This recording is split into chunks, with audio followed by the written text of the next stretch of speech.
The Prime Minister is off to Brussels for an informal summit with EU leaders. This is the first time this has happened since Brexit, and that's kind of a big deal because it shows that the relationship between the UK and the EU is getting a bit better after a very difficult few years.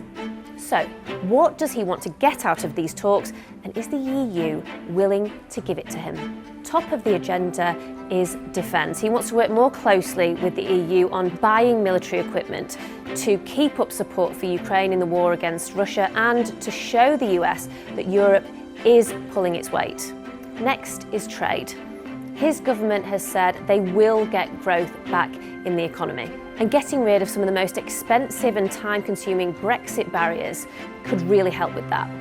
One area where things could change is food, cutting down on the mountains of paperwork that are currently facing British producers. Also, looser travel restrictions for musicians so that bands and artists can tour more easily. And finally, policing and immigration. The UK wants much more intelligence sharing to tackle cross-border crimes like people smuggling and money laundering.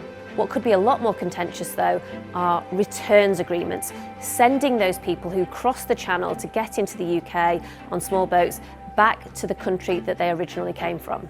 Now, these talks are just the starting point for what could turn into months of negotiations.